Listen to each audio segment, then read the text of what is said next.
زندگی گزارنے کے بڑے اہم اصول، بنیادی قواعد اور بنیادی احکام عطا فرمائے گئے۔ سورہ بنی اسرائیل یا سورہ اسراء ان احکام سے بھری ہوئی ہے۔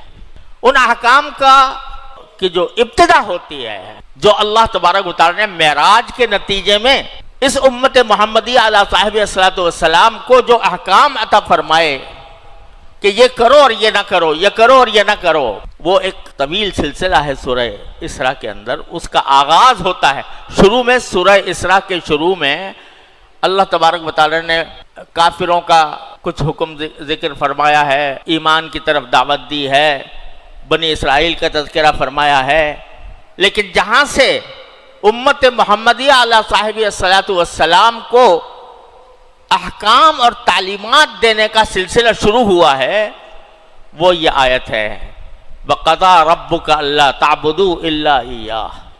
وَبِالْوَالِدَيْنِ إِحْسَانًا۔ وَقَضَىٰ رَبُّكَ، تمہارے پروردگار نے تمہارے لیے جو فیصلے کیے ہیں کہ تم زندگی کس طرح گزارو، اس میں سب سے پہلا فیصلہ اور سب سے پہلا حکم یہ ہے کہ اللہ تعبدوا الا ایاہ، کسی کی عبادت نہ کرنا سوائے اس کے۔ لا تعبدوا الا ایاہ، اس کے سوا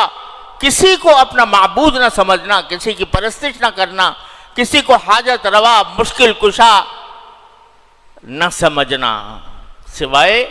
پروردگار کے۔ قضا ربک اللہ تعبدوا الا ایاہ وبالوالدین احسانا، یعنی اللہ تعالیٰ نے اپنی عبادت اور توحید کا بیان کر کے سب سے پہلا حکم جو دیا وہ بالوالدین احسانا، تو والدین کے ساتھ نیک سلوک کرنا۔ ذرا اندازہ کیجئے، اللہ تبارک و تعالی نے والدین کے ساتھ نیک سلوک کرنے کے عمل کو اپنی توحید کے ساتھ ملا کر ذکر کیا، اس کی اہمیت بتانے کے لیے کہ جب تم میری عبادت کر رہے ہوگے تو تمہارے اوپر سب سے بڑا حق تمہارے والدین کا ہے۔